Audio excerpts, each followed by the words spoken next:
Thanks for tuning in to the HRchat podcast. Hey, this is Bill Banham, one of the hosts of the show. Just before we get into today's episode, here's a quick message from one of our supporting partners. We get people. We know what they want from work, why they join, why they leave, why they stay. We get tech, and we understand that it's never the whole solution. At Talent Solutions RPO, we work across every industry and talent market in the world. In the end, it's people who make the difference. Let Talent Solutions RPO help you get the people your organization needs. Visit mpgtalentsolutions.com/HRchat to learn more.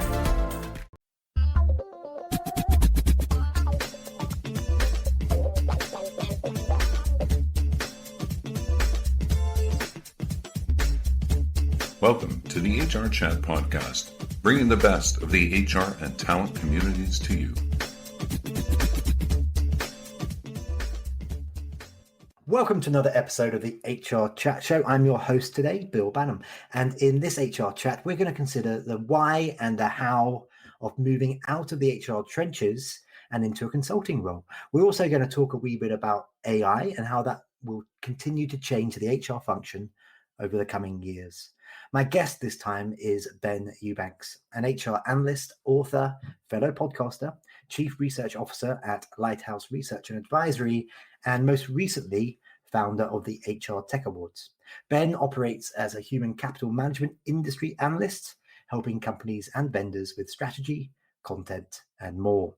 He has been a speaker for around a decade at events such as the SHRM Annual Conference, ATD TechKnowledge, and the HR Technology Conference. Previously, Ben worked as an in-the-trenches leader, these are his words, in-the-trenches leader in the HR field, within smaller organizations, government contracting firms, and the non-profit sector. This means, says Ben, that I've had my hands in pretty much everything at some point, whether that's recruiting, benefits, training, employee relations, executive coaching, and the rest of the spectrum you run across in an HR shop. Ben, welcome to the show. Bill, I'm so glad to be here. Really looking forward to the conversation, sir. I always get a little bit nervous, Ben, when I'm interviewing another podcaster, so please go easy on me, okay? I am making notes over here, and I'll send them to you when we're done. How about that? Oh, man. Okay, sounds fair. So beyond my wee introduction there, Ben, please tell our listeners a bit more about yourself and what you get up to. Oh, goodness gracious. So I think the biggest thing about me is I'm a huge research fanatic, and not just research for its own sake, but for what it helps us do. And I read so much about from Daniel Pink, Ruha Benjamin, Chibadan Heath, these people that are digging into what makes us tick as humans in our home lives and our work lives. And I just love uncovering those kinds of things. And we're doing some research on those kind of things right now, actually. I get so excited about because I want to understand that and then use that to personally, right? Selfishly make my own work better, but also make work better for the people that I get to serve in the HR trenches. Enjoy reading, writing, have 4 kids, 10 and under. So I'd like to think I'm good at time management. Who knows? And then my favorite way to work through problems, de-stress, is to get out for a run and just stretch my legs. So that's a little bit about me that is not in the bio. 4 kids. You must be a very, very busy chap, Ben. Oh my goodness me. And my wife, the saint. And I can completely relate to that, by the way. Going for a run is my big way of relieving stress as well. And listeners, if you're not into going for a jog, think about taking it up. It can really give you a new perspective and help you chill out a wee bit. Okay, so I'd like to hear from you now. Why make that jump out of the HR trenches, as you mentioned, and into consulting? What would you say to others too who are out there at the moment and thinking about doing the same thing? So when I got my first job in HR, I'm a researcher. I just said that a minute ago. I'm a planner. I love to know things. And so I started digging into doing some researching on what does it take to be good at this? And unfortunately, I couldn't find anything back then. All the content, all the searching, it led me to things like how to build your HR strategy and how to select HR technology. And those things were not helpful for someone in their very first HR role. And so I started writing about what I was learning, what I was doing on a weekly basis, on a monthly basis, and sharing those things out there. And I thought someone else behind me that's coming in, a year from now, 5 years from now, 10 years from now, will find those things and it'll help them in a way that I couldn't be helped by what was out there. So I was writing and researching and speaking a little bit on the side all along. And then I had a chance where someone said, "Hey, do you want to do it full time?" And I just like, if I hate it, I can always go back into HR because I love this job. At the time, I was working in an amazing company for a great leader, best boss I ever worked for. So it was a big leap to do that, but I wanted an opportunity to make a bigger impact. At the time, I was thinking I can love on and care for and support the people, that are the souls and the families that are under kind of my purview here as an HR leader, or I can do this and step out farther. And that's why I ultimately did that, and have really been thankful for that decision. Looking back in hindsight, it's been the right choice. If someone is thinking about this, if you're like, okay, well, that's for you, Ben. What about me?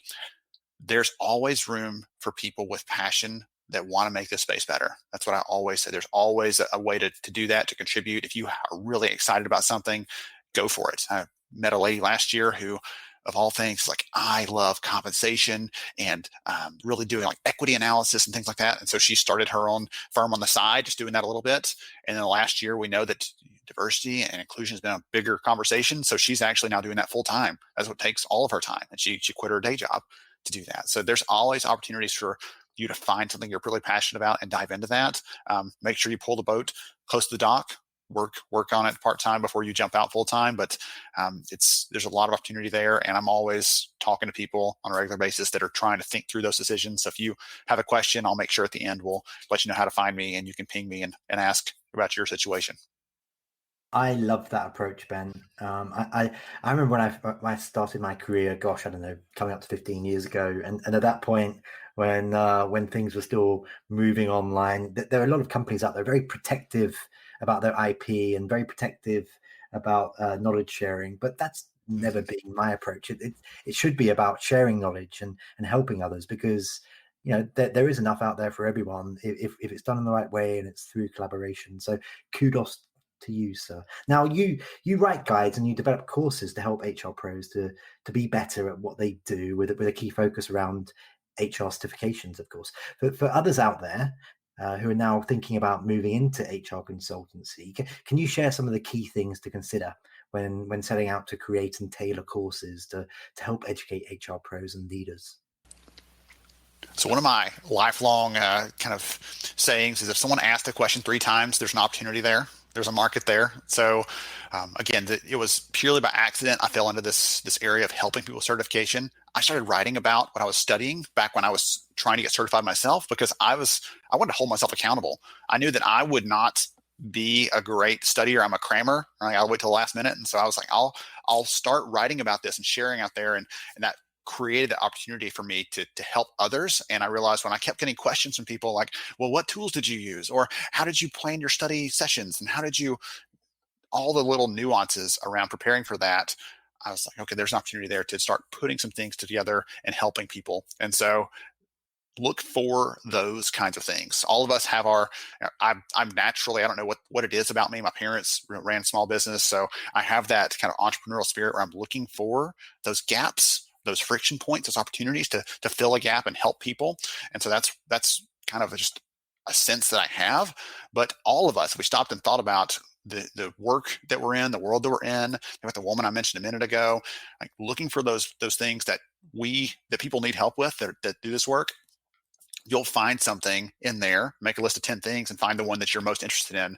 So that's how I got started with the certification stuff. We're actually doing some other things now that I'm so excited about. We're building a tool right now called HRfit, and it's an assessment tool that's not just like any one off the shelf, because it's actually tailored for helping people like me, right, like the people listening to this, find out what HR job might be best for you. Is it a job? Is it being a consultant yourself?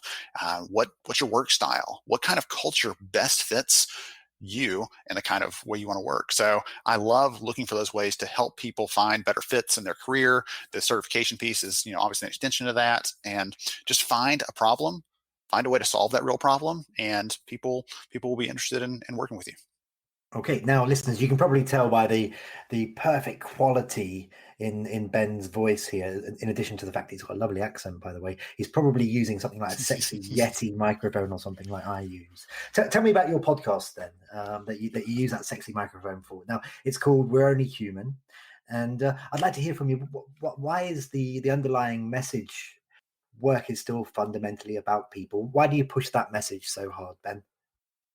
When I think back to my experiences working in HR, The things that made people come to me and say thank you, or people that were excited about me being the HR person at their company, weren't because I wrote a great message about open enrollment, right? Or because we went through this big recruiting spree or anything like that. It was, they had a really tough time, and I was there to help them with their insurance when their spouse had cancer. Or, hey, our house I had an employee whose house got destroyed by a tornado the day he started with us.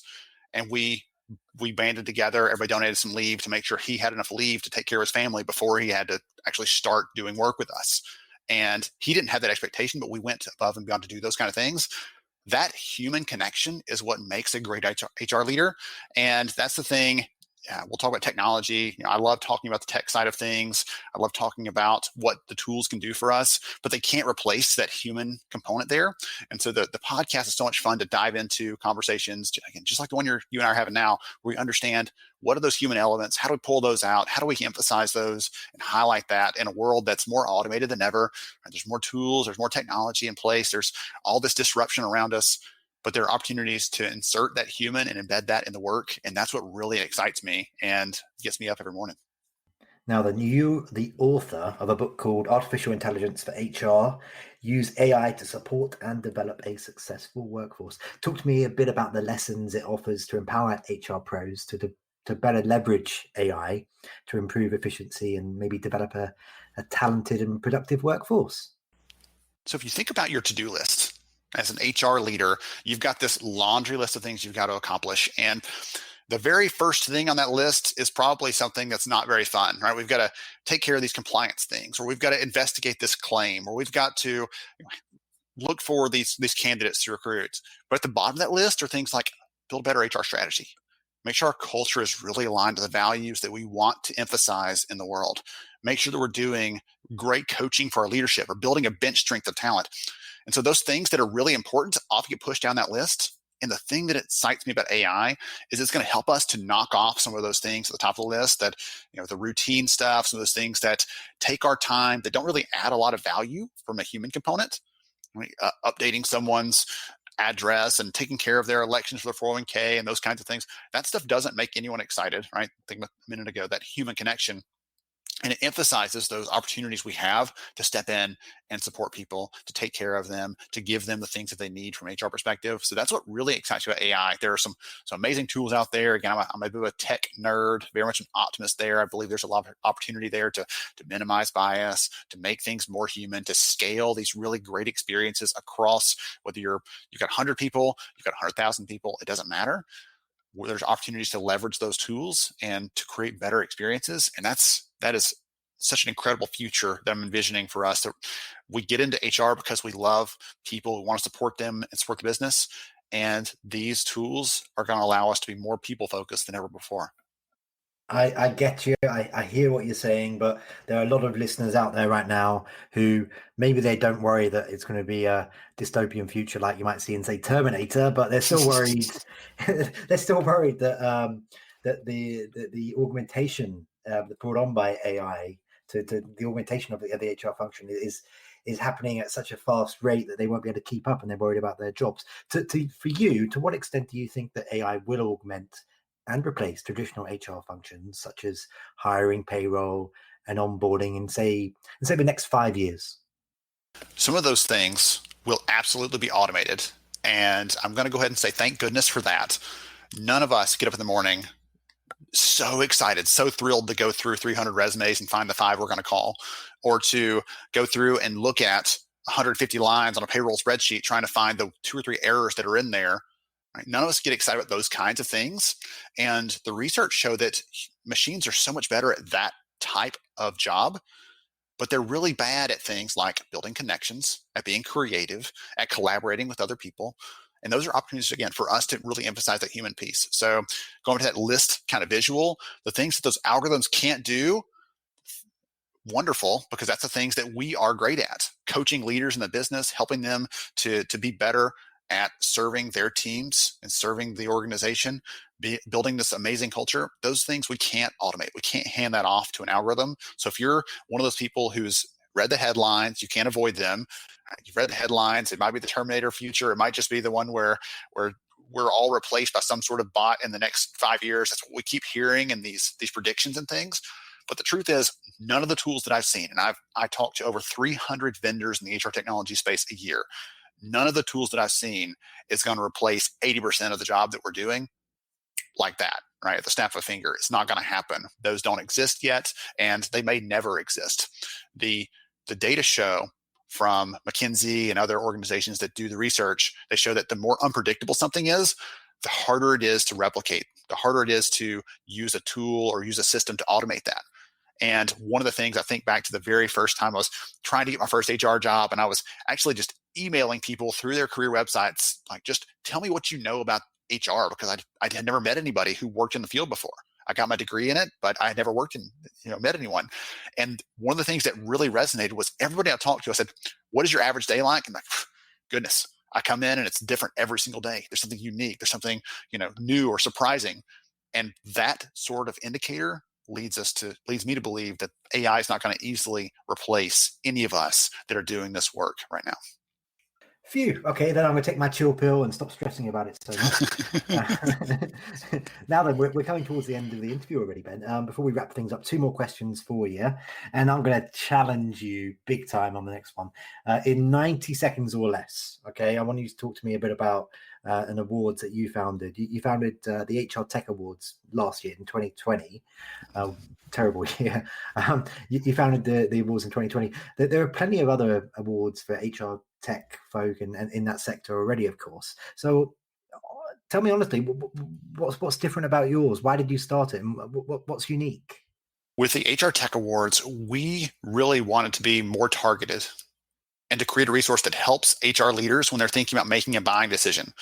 So it's not just we're going to hand out 300 awards, right? Everybody that shows up gets a trophy. That's not the approach we want to take. We want to be really specific. So if you are a small organization and you're looking for a tool to help with performance and talent management, we have a category just for that, and you can go in that direction.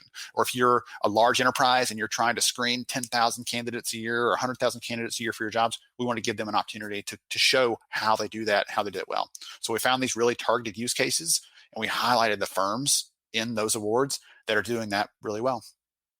Ben, that was like 50 seconds. Wow. Okay. Very good. Very good. There you go. And just finally for today, how can our listeners connect with and learn more about you? Is that through email? Is that through LinkedIn? I think that's how you and I connected. Maybe you're on Twitter. Maybe you're really cool and you're on TikTok. Tell us more how they can learn more about you.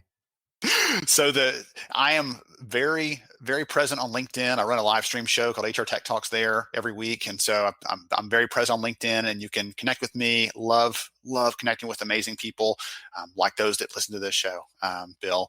The other way you can find me, if you want to find a hub for all the kinds of things we talked about today and some of the other things we didn't even get to, thebeneubanks.com will get you there, and you can learn more, you can dig deeper, and you can reach out there as well. Wicked awesome, Ben. Wicked awesome. That just leads me to say for today, Ben Eubanks, thank you very much for being a guest on this episode of the HR Chat Show. Wonderful. Thank you, Bill. This has been so much fun. And listeners, until next time, as always, happy working, and please do stay safe. Thank you for listening to the HR Chat podcast, brought to you by the HR Gazette.